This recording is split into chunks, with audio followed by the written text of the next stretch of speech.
कई बातें रखी कि मेरी अशांति का कारण मेरा मंत्र में मन नहीं लगता। चलो राधा राधा बोलो, इसमें भी नहीं लगता। किसमें लगता है? इसमें चलो वो जपो। मुझे बाहर निकलना अच्छा, कमरे में पड़े रहो, वहीं टिफिन आ जाएगा, वहीं दूध आ जाएगा ना, मुझे सब। अब खड़े रो रहे हो, क्या करें? भागो, कहां भागोगे? भागो, देखो विश्राम मिलेगा। कुछ ऐसे मंद बुद्धि के हैं, सोचते हैं शरीर को छोड़ दे, तो छोड़ के देख लो, अनंत जन्म भटकते रहोगे, कहीं विश्राम नहीं मिलेगा। जानते हो शरीर छोड़ना कोई विश्राम स्थान है क्या? अगर इस महान महिमा में मानो शरीर को तुमने तनिक भी अहित किया तो ऐसे ऐसे शरीर मिलेंगे जहां बूंद पानी नहीं मुंह में जाएगा और तड़पते रहोगे, क्लेशित होते रहोगे। अज्ञान की धरा में कब तक अपना नाश करते रहोगे? कब तक ये नकारात्मक सोच का पोषण करते रहोगे? अरे कई कई दिन महात्माओं को भोजन नहीं मिलता, लोग गालियां देते हैं, धक्के मारते हैं। हमने देखा है, दिगंबर हैं वाराणसी में, ऐसे हाथ फैलाए दरवाजे खड़े हैं, वहां से कुल्हड़ मारा जा रहा है उनके ऊपर, और ये हम देख रहे, देखा है, क्योंकि बाबा की अलवेली नगरी है, कुछ नहीं, मुस्कुरा के चल देते हैं। आपको क्या होता है? आपके पास तो वस्त्र है, आपके पास तो वास की व्यवस्था है, आपको तो भोजन मिल रहा है। वहां भोजन के लिए भूख से विवश होकर के जाते हैं, और वहां कहीं भी कभी भी वो जगत गुरु आपको ऐसा पक्का करेगा, पक्का समझ लीजिए। आप सोचें कि प्रतिकूलता ना आए, ऐसा हो नहीं सकता। लिख लीजिए, यदि आप सच्चे मार्ग पर चलेंगे तो इसकी चढ़ाई ही प्रतिकूलता है। जीवन में जितनी प्रतिकूलता आएगी तन मन के द्वारा, उतने अध्यात्म की ऊंचाई पर उपासक चढ़ता है। निज अनुभव की बात हम जब करोगे तो सब खत्म हो जाएगा। घृणा, नफरत, द्वेष, हीनता, ये सब खत्म हो जाएगा। हम सब भगवान के बच्चे हैं, भगवान के अंश हैं। शरीर को लेकर, गंदी बातों को लेकर हम गंदे हो गए, गंदी बातों को लेकर ही तो हम गंदे हुए हैं ना। नहीं, तुम तो भगवान के बच्चे हैं, भगवान के अंश हैं। तो उन गंदी बातों से हटने के लिए हम पहले अच्छी बात स्वीकार करें ना। अच्छी जगह हम खड़े होंगे तो हमारी सारी की सारी गंदगी दूर हो जाएगी। सबसे बढ़िया जगह है भगवान के चरणारविंद, उनका आश्रय लो, नाम जप करो।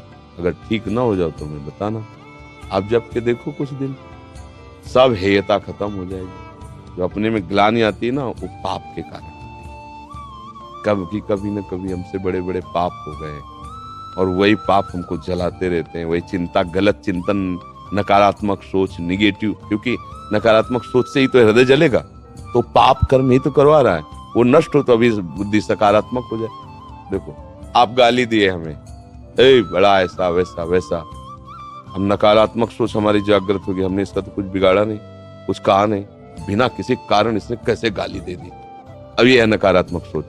अब हम जब तक दंड नहीं देंगे तब तक जलते रहे, वो दंड के बाद फिर भयंकर जलन भोगनी पड़ेगी। और सकारात्मक सोच, प्रभु हमारी परीक्षा ले रहे हैं कि अभी तक भजन किया, तुम कितने सहनशील हुए।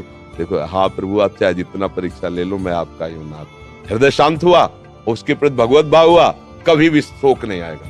देखो, चिंता नहीं है ना, एक चिंतन निगेटिव हुआ तो हम जले, उसको भी कष्ट होगा, बाद में भी हम जलेंगे, और वही बात है। लेकिन हम सकारात्मक सोच कर ली तो हमें आनंद आ गया।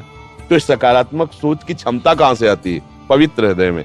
यदि राग द्वेष रहित होकर विषय का सेवन किया जाए तो हृदय की स्वच्छता, हृदय का प्रसाद, और प्रसादे सर्व दुखा नाम हानिरस्य उपजाति। बात पकड़ो, अब तुम्हें वही पदार्थ, वही क्रिया, वही सानिध्य मिलेगा जिससे तुम्हें मंगल में भगवान के दर्शन की योग्यता प्राप्त होगी। तो काम, क्रोध, लोभ आदि यदि आप पर आक्रमण कर रहे हैं तो आप बचाव कहां करने लायक हैं? तो आप इधर चे करके देखिए, राधा राधा राधा राधा राधा, और सही पूछो, जब ऐसी शरणागति आएगी तो वो आएंगे ही नहीं। वो भी भगवत प्रेरित आते हैं, भगवत प्रेरित। नहीं, देवर्षि नारद जी के हृदय में कहां काम था? पूरी लीला करके काम हार गया, और जब अहंकार आ गया तो छूट दे दी, तो देख लो क्या हो गया।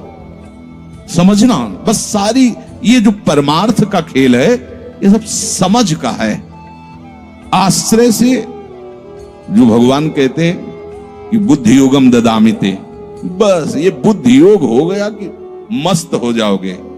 तेषाम सतति युक्तानाम भजताम प्रीति पूर्वकम ददामि बुद्धि योगम तम। अब जो भी पदार्थ, जो भी क्रिया, जो भी सानिध्य, वो कृपा के द्वारा होगा। अब हमें उसमें न राग करना न द्वेष करना है। और इसका परिणाम क्या बताया? हृदय की स्वच्छता, परम प्रसाद और बुद्धि का भगवान में स्थित हो जाना। अब वो प्रतिकूल हुआ या अनुकूल हुआ? अगर प्रतिकूल हुआ तो आपने सोचा गलत सिद्धांत। अगर ये बात हम ना माने होते तो इससे सावधान रहते तो हमारा वो होना था। प्रभु का विधान था, उसमें कुछ है, बाद में देख लेना। उसका वो परिणाम होगा जो तुम नहीं निकाल सकते थे। उस प्रतिकूल पदार्थ, वस्तु, व्यक्ति के सानिध्य से वो ठीक हुआ है जो ठीक होना था, प्रभु ने भेजा है। अब तो तुम निश्चिंत हो जाओ, अब भय ना करो। समझ ला, प्रभु सर्वज्ञ हैं, तुम उनके भरोसे हो गए हो, आप कोई तुम्हारा मंगल कर ही नहीं सकता। बोले काम आता है, क्रोध आता है, गंदी बातें मन में रहती हैं। कहा जाता है जब ये तक हृदय में रहेंगे तब तक तुम्हें भगवत प्राप्ति नहीं होगी। शास्त्रों में खूब खुला वर्णन है, चाहे जहां देख लो। त्रिविधम नरकस्येदम द्वारम नाशन मात्मनः कामः क्रोधा तथा लोभा तस्मादेव त्रयम् त्यजेत्। काम, क्रोध, मद, लोभ सब नाथ नरक के पंथ। पर इसके बीच की हम एक रहस्यमयी बात आपको बताते हैं। यदि आपने भरोसा लाडली जी का कर लिया है और ये हैं, तो इनकी सत्ता नहीं, आने जाने वाले हैं और इनसे कुछ भी आपका नहीं बिगड़ने वाला। भरोसा इनका, ये तर्क वितर्क की बातें नहीं है, ये श्रद्धा विश्वास की बातें हैं। और धीरे धीरे एक दिन आप महात्मा बन जाओगे। देख लेना, विश्वास करना। कुछ बातें ऐसी होती जो यहां की होती है, क्योंकि पूरा जीवन जिए हैं तो उसको देखा है। पढ़ी लिखी बातों को जब तक अनुभव में नहीं किया जाता तो ठीक से समझ में नहीं आती। अब जैसे ये बात केवल समझ में आ जाए कि निर्विकार हृदय ही भगवत प्राप्ति की योग्यता, बढ़िया बढ़िया शब्द है, लेकिन जीवन में देखा है कि इसमें विकार रहे, जीवन में देखा है इसमें बहुत सी घृणित बातें रही और कसर रखा नहीं साधन में, भजन में, साधन में, उपासना में, गुरु कृपा से छूट नहीं दी। जीवन हो गया 5 मिनट भी इसको छूट नहीं दी। हर समय जैसे दुश्मन पर सवार रहे। देखो बीमार हैं, बुखार, ये दुनिया का सब नाट, छूट नहीं। अगर थोड़ी भी सांस है, चलने की हिम्मत है तो चलेंगे। ऐसा नहीं कि बीमार हूं पड़ा, नहीं, हिम्मत है तो बैठेंगे, चिंतन सब। पर विकार देखा है, काम भी देखा है, क्रोध भी देखा है, 20 वर्ष बाद भी ममता को भी देखा है। अब हम क्या करें? निराश होकर बैठ जाएं क्या? नहीं। तो भगवत प्राप्ति तो होगी नहीं। 20 वर्ष से चलते रहे, ममता भी देखा पीछे, काम भी देखा, क्रोध। अब क्या करें? बिल्कुल निराश मत होना। ये वो विधान चल रहा है जो आपको सच्ची शरणागति में पहुंचाएगा। पक्का, बिल्कुल ये अनुभव की बात कह रहा हूं, इसमें कोई क्यों में करने की जरूरत नहीं। आपको निश्चित भगवत प्राप्ति होगी। काम, क्रोध ये स्फुरित होते रहें तो भी आपको निश्चित भगवत प्राप्ति होगी, क्योंकि आपने आश्रय लिया है लाडली लाल।